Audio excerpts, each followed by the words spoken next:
Should you pursue Dynasty Warriors Origins with your wallet? In today's video, we're going to be reviewing the game and answering that exact question. We're going to be kind of talking about the entire game as a whole, checking out the gameplay features, giving my opinions on it, and overall just seeing what everything this game has to offer and if it's worth the premium price tag. I'm going to try to balance out this review between brand new players and people who have had a long history of Dynasty Warriors games. Your very first question for Dynasty Warrior Origins is going to be, who is this guy? Who am I playing? And this is the self-insert character in this game, which is you. It's very first time Dynasty Warriors ever done this as a self-insert character, a unique character, and I really liked it. You start off with the basic name of Wanderer, but you can change it to whatever you want. And I ended up changing it something that I believe in Chinese is going to translate over to my YouTube name. Pretty close. Nagazong, I guess it would be, maybe. But overall, I really like this feature. I felt more connected to the story because of this than I ever have before. Your character does have amnesia, and there is a lot of backstory involving why and where he's from. But overall, I thought it was really interesting. Now, they don't pronounce your name, but you will see your name in text throughout the game. The story will be following the Romance of the Three Kingdoms story, and it goes to about the halfway point to the Battle of Red Cliffs or the Battle of Chirbi. Overall, you have these three different main houses, and you have Cao Cao, you have the Sun Jian, and then you have Liu Bei. So you have three different main groups here, and they're color-coded, so they're real easy for you to tell whose the groups are. These three people, you will choose a path to go down and joining their faction, if you will say, and you will continue the story with them. Now, I've played 22 hours, and I still haven't got to that breaking point where I've split off. I'm right at it. I'm pretty much just a couple missions away. But there's a lot going on before you get to this point, so you're going to have a lot of opportunity to get to know each of these major players and really make your choice. And they are vastly different from each other and give different vibes. But overall, I thought this was great, being able to get to know all of them more in-depthly, and I overall enjoyed this feature for the story. This is the best telling of the story I have experienced through all the Dynasty Warriors games, hands down. Now, this isn't your grandpa's Dynasty Warriors. You are not playing as all these different characters. You're playing as your main character throughout it. You do get to briefly play as other characters if you select them as companions for battles, and it is really, really fun to do that. Anyone they take out, you still get the experience points for it, so it's not like it's getting wasted. And they're just powerhouses. They're fun to play as, and it mixes it up when you get to play as them. You feel awesome. But overall, you are mainly playing as your character, going through the story as them. And most of the time, I see myself not selecting a companion because you're taking them away from maybe a vitally important spot on the battlefield. So to get the best outcomes in the battlefield, to me, you are encouraged to kind of go solo if that's what you want to do. It just depends on what you want to get out of the battles and how much perfectionist you are. I really wish a overworld map would have existed before now. For Dynasty Warriors, because this map looks phenomenal. They put a lot of work, in my opinion, to the art style and the layout of the map, the castles, the encampments, like the little coalition encampments. They'll have flags and everything. There's just so much detail on this map for different parts of the game, and I just really liked it. It just added so much life to the story and just so much going on. I'm a huge fan of this. It's probably one of my favorite features that I did not expect to like. You know, I heard Overworld that I was like, okay. But this was great in my opinion. There will be random repeatable missions spread throughout the map that continuously pop up where we're fighting rebels and bandits, ex-yellow turbans and things like that. You're doing these battles pretty much to just raise experience for your weapons and maybe complete some side missions you've gotten that you're trying to get completed. But yeah, you're pretty much just doing these over and over and over to really grind. But they're all enjoyable. Some are more so than others. Some are you get less troops, some there's more troops. But overall, I really like this, and they load fast. Like, you click on this and you're just straight to the combat. There's no prep, there's no loading really. It's just like a few seconds and you're fighting people. So I really enjoyed that. And I really like this twin halberd weapon. It was probably my favorite weapon out of the 7 I got to play with so far. Another change from past Dynasty Warriors games is how you level up. It's not just a straight level up from experience, you're actually leveling up weapons, which in turn levels your character up. Weapons have proficiency levels, and the higher you make them, the better the weapons get, the more you unlock, but also it increases the level of your character, which makes you stronger, because those level ups will increase your attack and health and defense. So it increases 3 different stats as you level up. You're also going to level up your mounts. You get skill points. You've seen some side missions there. Skill points you're going to use here on the skill panel. It can increase your attack and defense, health, reduced arrow damage, unlock new battle arts, which are pretty much like new special attacks. Let's talk about the most important aspect of this game, which is the weapons. When I first heard that you had to switch weapons constantly or pretty often to level up your characters, I was kind of in a bad place about that. I was worried that that was going to be a killer thing for this game, and it actually, to me, is one of the best features about it. Every weapon is completely different from each other, and it's fun learning different styles and pretty much how to use them and how to do the best with them.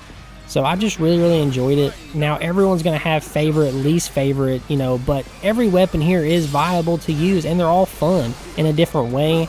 So I've got to say, I give them big props on weapon selection, which I'm still missing 2 weapons, and honestly I'm excited to unlock those and get to use them because I've already liked the other 7. I can't wait. But overall, I think they nailed it. They just nailed it on these weapons. The battle art system, the morale system here, everything about this game, I just feel like they really nailed the gameplay side.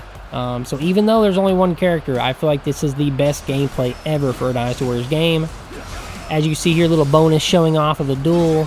I am playing on the easiest difficulty. I would recommend that, to be honest. Like, there's moments where it feels too easy, and then there's moments where, like, even on the easiest difficulty, I was like, holy cow, this is hard. I'm losing the battle. Another feature for this game is guards. So you have a guard unit you get further into the story where you can use tactics. So you can pretty much pull your guard troops up and have them do charges or volleys. The terrain advantage makes a big difference on these. So like if you're charging downhill or if you're using arrows from up top and you're shooting down on enemies, you get a bonus on tactics damage. But overall, I just like it because it's just another aspect of ways you can do damage to the enemy forces that's more of a commander style role. I really enjoy the character design in this game. I feel like these are not too over the top like they have been in the past.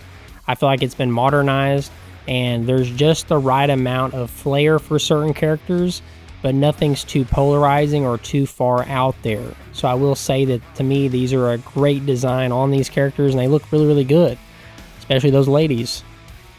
I will also say, I don't know if it's a translation thing, but there's a lot of really sus English dialogue in this game. Like, you're gonna be like, did he just say that to me? It just comes off a little, I don't know, like there's another vibe or another intention behind it. And it's just like the delivery of it and what the text says. I don't know. I'm showing off a couple examples here, but you're going to see a handful of these throughout it when you're chatting with characters, where they'll just say something that almost comes off a little triple X, you know what I mean? For the final section of the review, I decided to show off what really makes this game what it is, and it's really these massive final battles where you have achieved what your forces want to do, you have stopped the enemy forces from achieving what they wanted to do, and now you're in the best possible situation for the two forces to clash it out with 10,000 troops on screen and just lots of hacking and slashing, and makes everything about the game great. My system is kind of on the high-end side, so I didn't really talk about performance much in this. And obviously I have no idea how this performs on console. I feel like I always had over 60 FPS throughout playing this. No issue. I probably stacked closer to 100, even though I'm only recorded in 60. But overall, I had no performance issues. The only graphical issue I had throughout the 21 to 22 hours I played was sometimes during talking scenes there would be I guess like a flashing or like glitching kind of look to it where it would phase in and out. And it would be very random, very briefly, but I really think that's probably just a graphics card update that's going to happen after the game comes out. So once the drivers get updated, I don't think I'll see that anymore. I will say this, something that I don't say very often is I didn't crash. I did not crash a single time playing this game.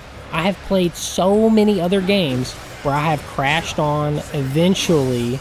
Heck, even AAA titles, new indie games. I've crashed on so many different games that just randomly out of nowhere. This is one of the few games I've put over 20 hours in and never had a game crash. So I think that's pretty impressive by them. I can tell that they've put a lot of work into getting this to run smoothly, and to me, they've achieved what they aim to do when it comes to performance. Let's talk about sound and in-game music. I will say that this series has always been known for great soundtracks, and they deliver again on this one. I really enjoyed different battle music, and I just think it's all very thematic. It might be a little tad on the loud side, just for like cutscenes and talking, so you might want to turn yours down just a tad bit. I kind of regret not doing that. There's like one little bar down I think would make a huge difference on the music side. But overall, I really like the sound design. It has lots of, like, when you achieve a 1400 or you take out a massive, there's always a really cool sound effect. It's like rewarding of like, oh, you achieved this. So the sound effects and everything else in the game, it's phenomenal on the rewarding side, like in your brain. Like I definitely felt like, oh yeah, I just did that. It felt satisfying to do that. I want to do it again. So yeah, it's very addicting. If you're a keyboard and mouse user and you do not have a controller, you are going to want a controller for this game, in my opinion. This is a hack and slash. There's a lot of button smashing, and I do feel like that on a keyboard and mouse, it would not be near as enjoyable as it would be compared to a controller.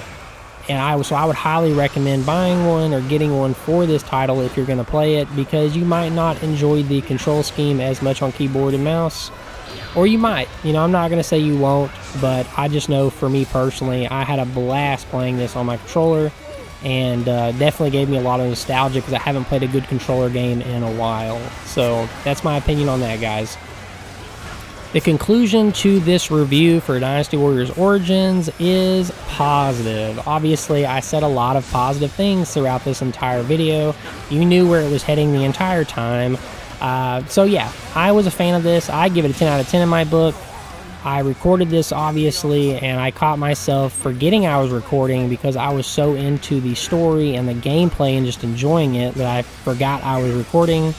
Even when editing this video, I almost reached for my controller to start playing again, and I had to remind myself, hey, you've got to make this review video. Stop playing the game. So yeah, I enjoyed it, guys. I give it a 10 out of 10. Let me know what you think. I'll be answering any kind of questions in the comments about the game. So if there's anything you're hesitant about, anything you want to know, ask me, because obviously I can't cover every single detail in the game, but I would like to answer every single detail, if that makes sense. Another thing is, Koei did give me a review key, but I was not informed to give this review a positive rating or anything like that. I only had, rules on pretty much if there were spoilers, which I hopefully avoided any here. I feel like I did. And then also there was rules on when I could release it, but there was nothing else. I wasn't paid or anything like that. So this is my honest review. This is my honest thoughts about the game and what I enjoyed. So yeah, don't worry about that side of it. And I will say, because of that, if you want to buy this game, I think it's worth your money. But if you can't afford it full price, buy it on sale. If you can't wait for that, Instant Gaming is down in my description. You can always see if they have it for a lower price. Sometimes they do, sometimes they don't. And I will be picking out a comment down below that just stands out to me to give a free copy of the game. So yeah, I got the review copy here, so I do have an extra key, and I'm going to be giving away that to somebody. So yeah, guys, comment down below. Don't forget to like and subscribe. I really appreciate it.